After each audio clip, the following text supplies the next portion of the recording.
Alrighty, folks. One of the things that I love to do Sunday mornings is bring you new faces with new stories. In this conversation, we're going to talk to someone that I've never had on the channel, a topic or a profession I've never had on the channel, and that is one of home inspector. Andrew, man, how you doing? Thanks for being here. Hey, Mr. Zuber, how you doing? I'm doing great. Awesome, awesome, Andrew. I appreciate you. Why don't you give us a quick resume, who you are, what you do, where you do it, and we'll go from there. All right. My name's Andrew Allen. I started doing home inspections in the end of 2015, 2016. I worked for a smaller local home inspection company, really learned the ropes. In 2020, I was able to purchase the home inspection company that I was working for. Nice. Yes, sir. I became 100% owner. The previous owner is still on with us doing new construction, still doing, but he's kind of retired at this point. So at the point that I purchased the company, we were, in full blast. And then I said, it's really, really time to start looking at trying to purchase some long-term rental properties. Yeah. And it kind of went from there. Doing home inspections every day, got into flipping properties, and then got into buying some rentals. Wow. Well, Cody Sanchez would be very impressed, right? Buying a business so early. So that's very cool. Well, why don't we tell people what is home inspection, why it's important, when you should get it, what's it relatively cost, and we'll go there just because maybe not everybody knows what a home inspector does. All right. Well, yeah. So a typical home inspector is going to come out to a property after you get under contract. During your due diligence period, they're going to do a full rundown. Every inspector could be different. We're up to the InterNACHI standards of practice, so we follow a strict form of standards of practice. It's not really my personal opinion when I come out to a property. So yeah, you're going to have somebody come out. They're going to go, through the exterior, the roofing, the electrical, the plumbing. They're going to go through about 10 or 15 large ticket items, create a report, and then you're going to use that report whether to negotiate the price down, or find some items that you're really worried about and you decide to back out of the property. Yeah, one of the things that so again, folks, if you're new in the game, let me be very clear. You should always get home inspector reports. They are great negotiation tools. They also are a layer of protection because, again, you may have missed something. They're also typically going to go in places of the house that you probably don't, an attic, a crawl space, all those kinds of things. And they have experience at looking at thousands of homes where you may have looked at 3 or 4. So their eyes are just more trained on this. Forgive me, where in the country are you, Andrew? We are in Atlanta. We're just 30 minutes south of Atlanta, Georgia. All right. So you're in the Atlanta area. What does an average single family home inspection cost? We're talking $300, $400, $500. What are they these days? Yes, sir. So generally, I would say the average inspection is between probably $400 and $500, maybe $389 up to about $550 for the typical 2,500 square foot and below. There's radon testing, mold testing, lead paint testing. There's a lot of different auxiliary type inspections that can come along with it for really peace of mind, or again, another negotiation tool.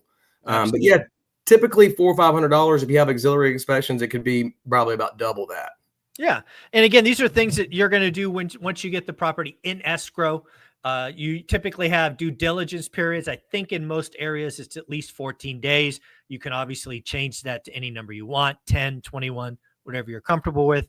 But a home inspection is something you're going to do. And we're saying home inspection, but you will do duplexes and quads and apartments and new construction, right? It's really a real estate inspection. Absolutely. Yes, sir. We do new construction just as much as we do resale. Yeah, that's awesome. That's awesome. Absolutely. Duplexes, triplexes, quadplexes. And once we get up to, we've done up to 18 units before. Nice. But those people, I think they wanted us to skip around a little bit. There was about 25, I believe, and they did skip around some. So yeah, we're open to, I love those type of inspections, going through those like that. Yeah. And an average inspection will take an experienced inspector, 4 hours on site or what? Yes, sir. I always say no matter what home, minimum 2 hours, 2 to 4 hours. So even if it's a 700 square foot home, it's going to take me about 2 hours minimum. Right. And that's on the physical location. And then again, you go back somewhere else and you still have hours of work to do preparing the report, correct? Yes, sir. Yes, sir. So we come out on site. We do about 80% of it on site. So I have a software that we use on a phone. So I'm going through, I got my standards of practice right there. Okay. So we have about a 50-page report to put together. So each page, you got a page for exterior, a page for roof, and a page for electrical, a page for plumbing. And we do color codes in ours. So we have, safety items, major items, minor items. So homeowners can just kind of scroll through, oh, here's something, minor, here's something. And so it's really designed to really give a peace of mind, because I would say 90% of properties don't have major issues going on. Yeah. Yeah. In California, or at least the reports that I remember going through, there's section 1 and section 2. Section 1 are like, thou shalt fix. These are structural safety. Something of that must be done. And then section 2 are kind of like nice to have, FYI, watch out for this. Is that jive? Yes, sir. Yes, sir. And the way I always try to explain it to people is, if the home inspector didn't buy it off, if he said something about it, that was more of a CYA on his end. Mm-hmm. So then you should probably think, oh, why did he try to cover his liability on this plumbing line? And you can once you see a few of them, you can kind of understand, like, if he got a little nervous about something, maybe I need to touch that up. Yeah. 'Cause if he didn't buy it, there's something going on. Yeah. What? So now let's break this down for the first, like, if you're a new investor, homeowner, and this is your first inspection report, let me promise you one thing. And Andrew, feel free to disagree with me. You're going to get this 50-page report, 75-page report, whatever it is, and you are going to think the house is falling down, right? Absolutely. The first time you get one of these reports, it's like, oh my God, it's not going to exist. The wind's going to blow it over. It's going to be crazy. And that's because the inspector is really trying to cover everything. Is that fair? Yes, sir. And that's something I say all the time too. Hey, when you see this, when we make a comment, it's going to be at least 5 sentences in a paragraph. So when you read through that, it's kind of like, whoa, let me reread that again. But it's really designed for, if your realtor copies and pastes that into an amendment to address concerns, it's really driving it home to the sellers that there's a problem. Yeah. Yeah.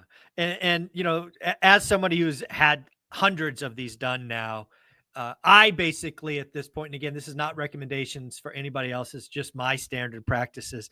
I'm looking for all the section 1s. The section 1s are typically going to come with a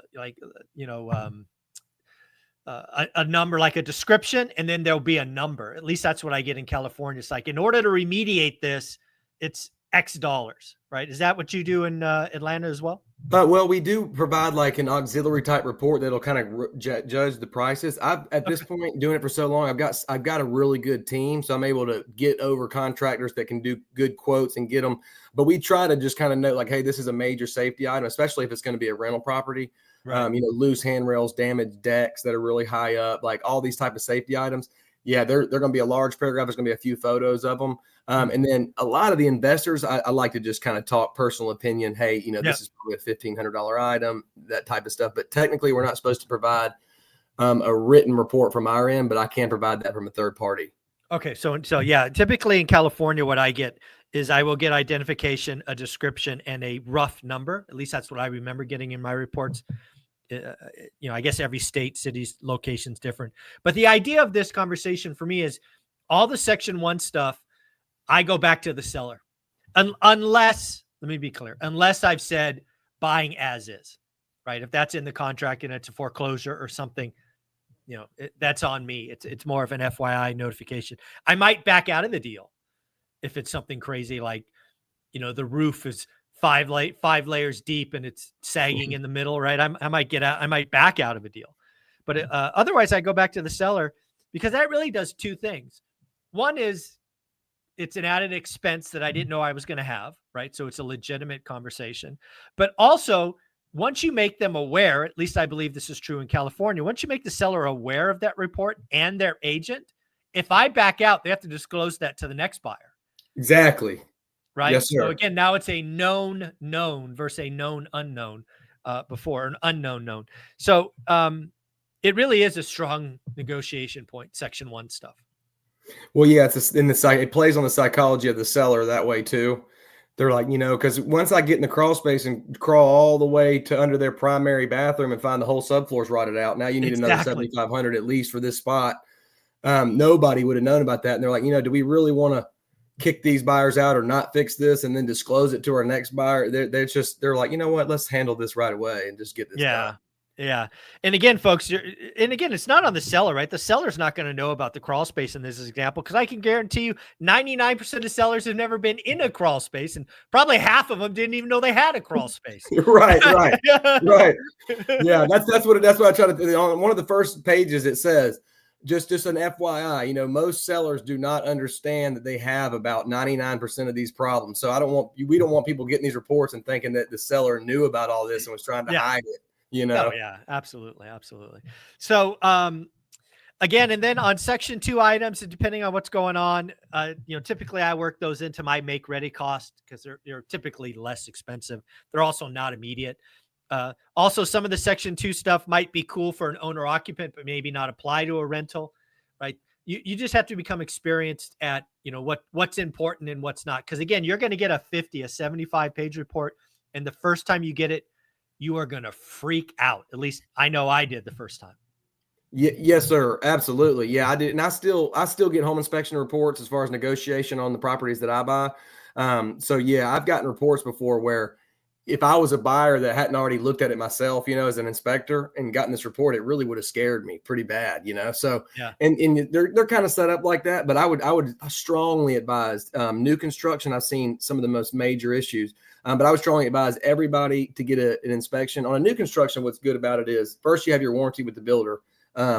But most of the stuff that we find on a new construction inspection, the builder is going to get in there and get that stuff repaired before closing, because they want to close. So yeah, there is no fighting back and forth. They're all code referenced in a new construction. So I would highly recommend anybody, especially when I go in crawl spaces and I'll see like water supply lines real close to crawl space vents that are definitely going to freeze, but they just got new water lines to update this home and sell it. And they're going to put a tenant right in here, and that tenant's not going to go in the crawl space and see this line busted. And just a lot of things can come up during inspection as far as an investor. You're like, oh, I put some insulation on those lines down there, and that saved me thousands of dollars. So it's just always good to have an inspection done, of course, on your first 5 or 10 properties. Oh, let me be clear.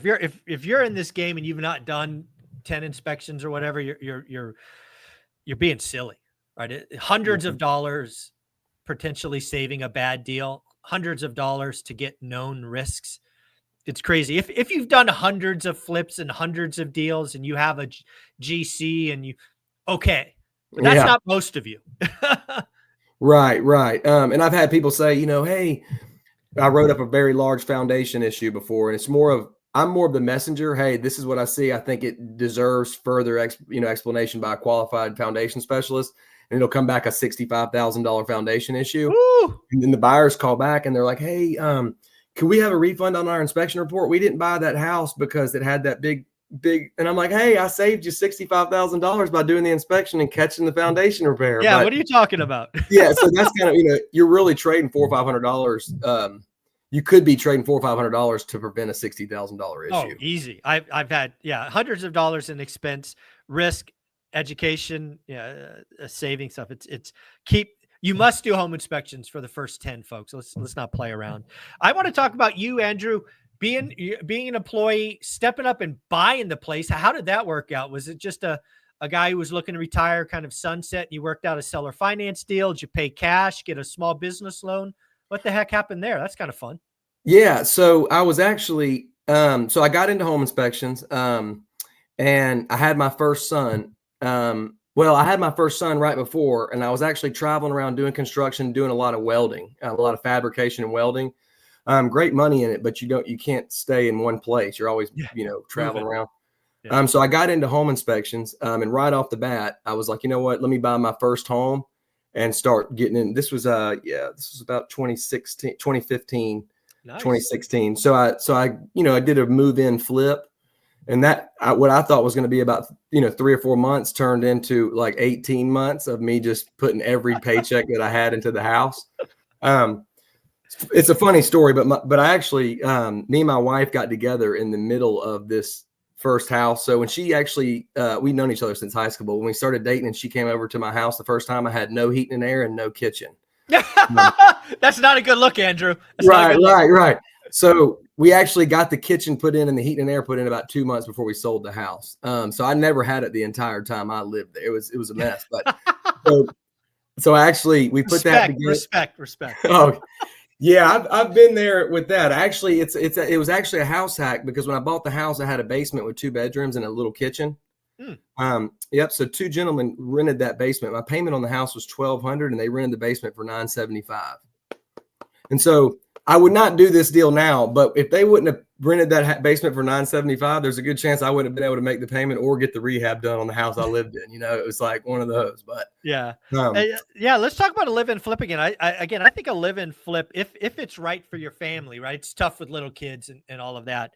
But I've told this story a lot, but one of the couples we met on a crazy expensive cruise, all they did was 2-year live and flips, right? yeah. They bought the ugliest house in very nice zip codes, did a very slow remodel because they wanted to live in it for 2 years. So they qualified for owner occ. And they just did this over and over. And again, because they bought in expensive areas, they could make $500,000 tax free. It's crazy. Wow. What a great idea. I mean, I have met people that it's few people, but some agents that I've met, and they're just constantly doing that every couple of years. And they, like you're saying, they're able to pick up $200,000, $300,000, $400,000, and it's tax free. Yeah, it's pretty wild. It's pretty wild. Yeah, and that's what really enabled me to buy the business. So when I sold the house finally, we worked out an owner. That's what it was. The owner wanted a specific amount for the business. Okay. And so I went out and I shopped a few other business owners that I knew, a guy that owns a large remediation company. I tried to find some other business owners. Most of the answer I got is, I was about 25. Then most of the answer I got is, you definitely have it in you, but you haven't failed enough and you haven't been out there enough. And that, people kind of didn't want to bite off on it because they're thinking small home inspection company. If you disappear, there's not a lot to the company. It's kind of a 1 or 2 man show. So I worked out a seller finance deal over time.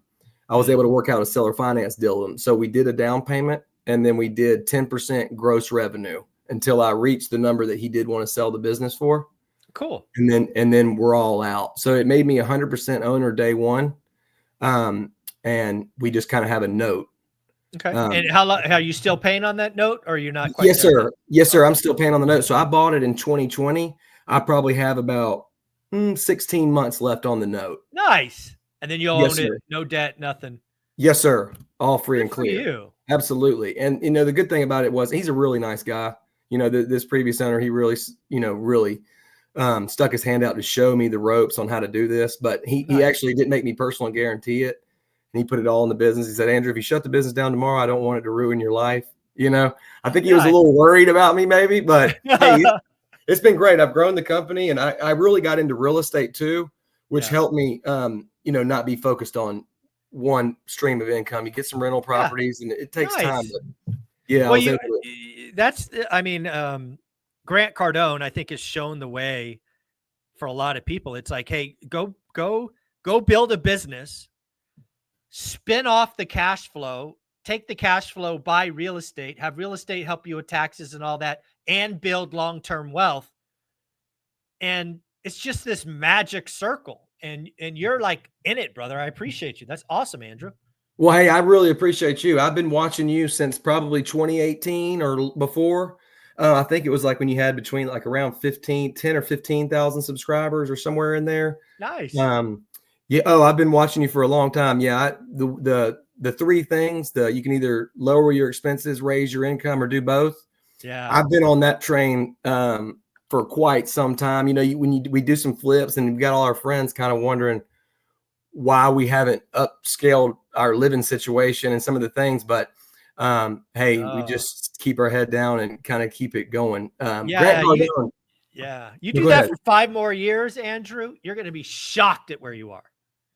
Well, man, I remember hearing you say, I used to lay in my bed at night and wonder, is this really worth it? These guys, is it working, man? Is it working? And I do that sometimes. And I think of you saying that. I'm like, and I tell my wife, I'm like, everybody that's successful does this. They just, you just got to have the faith and stick with it. Grant Cardone, I heard him say one time, the only reason to own a business is to use the money from the business to buy real estate. Exactly. Yeah, that stuck with me pretty hard. If I can just get all the active income over to real estate, just slowly, just keep dumping it and try to stay at zero and just keep going. I think the passive income will catch up. Everything will catch up. I believe 100% it's going to take between like 8 to 10 years. So what it is, it's just a 10-year journey. And that's why almost nobody does it, because 10 years appears to be, I mean, like, think about yourself. You start this at 25 and you think 10 years, you're like, damn, no, that's half my life. Right. But Right. I'm 52 and 10 years is like 20%. It's just how it works. It's crazy. Once you get the time lens, because time's going to happen no matter what. Andrew, if you like this, you're going to be 10 years older in 10 years. That's just that's how it works, brother. Yeah. So you might as well be on the right journey versus the wrong journey. Well, hey, I really appreciate that. Yeah, Grant Cardone's been a huge aspect of that too. You and Grant are probably the top two. I mean, I watch you every day. I've been watching you every day for years, you know. But yeah, Grant, you know, I'd watch all his stuff. He got so big so fast, and it's really hard to. Because I used to share some stuff from him to a lot of people. I'm trying to get into it. And now when I can't hardly share anything from him because he's talking about billions of dollars and people the numbers are absurd. They can't grab $1 million yet. So they're still, you know, they can't even grasp $1 million. So, but yeah, I can send anybody your information. I can send anybody your channel. And I've sent probably 50 people off the top, just thinking about it, that I've sent them just some of your playlists. Nice. And they got them hooked too. You know, dude, Andrew, that's awesome. Well, let's close out by talking about your real estate play. So you did your live-in flip first, no heat, no kitchen for a while. You made that work. House hack, awesome. Where does the story go from that first one? So we sold that house. We bought Choice Home Inspections. We in January, March, COVID hit. So that was, I really panicked kind of when that's got to make you pucker. Yeah, everybody's like, real estate's really high and all this stuff. My parents, everybody. It's really high. Are you sure you want to buy a home inspection company right now at the peak and all these? And then I buy it and COVID happens. I'm like, oh, whoa. Yeah. But we took it. If you look at the chart, we took a tank for a couple of weeks and then we went up higher than we've ever been, obviously, because it just turned into insane. So we did that. And I started going to some real estate meetups, met some private lenders and figured, you know what, if I'm going to get down payments fast, I'm going to have to flip. We like to flip small starter homes, 3 bedrooms and below. Entry-level housing, it is magic. Yeah, so we flipped our first one. We bought a single-family home. We flipped our second when we bought a single. So we kind of built 3 single-family homes. And then I bought 2 duplexes. And then after I bought the 2 duplexes, that's where I wanted to go. So we sold the 3 single-family homes. And at this point, we're almost under contract on 2 more duplexes. Nice. And we just went under contract on another flip yesterday. So what I take from this is, obviously you have the home inspection company spitting off cash. Then you do entry-level flips, which of course I think is genius because that's where the demand is. That also produces chunk money. And then all of that active income chunk money goes in to buy the next duplex. That's the plan.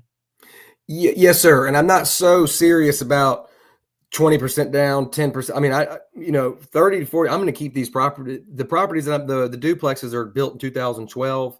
I plan to keep these properties, the ones I have now and the ones I'm about to buy. So those 8 doors I'd keep for 25 years. So these next 4, I don't mind these next 4 units. I don't mind putting down 40% if I need to. I'm not, I'm really concerned on making sure they cash flow per door very well. No alligators, Andrew. Don't do that. No alligators. Well, hey, I'm shooting for $500 a door, and it's a lot to put down. But if I can make $500 a door and purchase 4 units at a time, the rent's only going to go up. And I just feel like I would rather wait way longer gaps between purchasing properties than buy properties and make $150 a month. It's just too risky for me. No, yeah, $150 a month disappears with one fart in the wind. Oh, yeah. It's just crazy. That's true. Yeah. Yeah. So let's kind of close this out. Where do you go from here? I love the trajectory you're on. You've been doing this for 5 years. You have 5 more years to go. What do you hope for the next 5 years? You hope you pick up a duplex every year? Is it every 18 months? What are we thinking? Well, I'd like to pick up at least 4 doors per. My goal for this year is to flip 10 properties and pick up 4 more doors at minimum. Okay. And I'm kind of taking it like that. I have a cash flow number I'm trying to get to, and then that's more what I'm concerned about.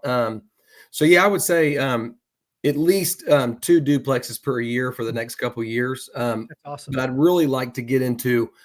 I'm doing a lot of networking. I'm trying to meet landlords backing out. I'd love to get I'd love to get 12 or 15 doors in a seller finance note. It'll happen. Yeah. Oh, I hope so. That's what I'm really reaching for, is just trying to find the right seller who's like, you know what, I put these on a note so I can get 10 or 12 at a time. Yeah, Olivia and I have done that too. I think 3, maybe 4 times over the last 20 years. It's just meeting the right person at the right time. You have the track record, which is an easy yes answer. You also have a seller note with the business, which they can call for personal reference. So it's just a numbers game. So keep at it. You will. The more you network, the more you tell people what you're looking for, you'll be shocked when it happens. Good karma will come. Well, I appreciate that. Yes, sir. Hey, I'm going to stay at it. I'll stay at it until it comes, There you go. Well, let's talk about family life. How often do you and the wife talk about business, finances, numbers? Is she involved? Is she not involved? What's going on there? Yeah. So I have 3 boys. I'm married to my beautiful wife, Caitlin. And I've got 3 boys, Landon, Braden, and Cohen. One of them is 8 years old. One is 2 years old, and one is 2 months old. Wow. You busy man. Yes, sir. Yes, sir. And yeah, she's heavily involved in all of the goal setting, all of the, we sit down. I think we do it too much, to be honest with you, but we spend a lot of time. You can't do it too much. You can't do it too much. Well, hey, that's what I think. I do believe that too, a little bit. So yeah, I would say it comes up every conversation we have, whether it's about what the weather or whether it's about it turns into future plans. We want to build the life that we really want together. And it's not a we want to have all these different things, but we want to just be able to travel and kind of spend time together. Well, I'm living your future. So if you keep at it for another 5 to 10 years, you'll be shocked at what you and the family could do.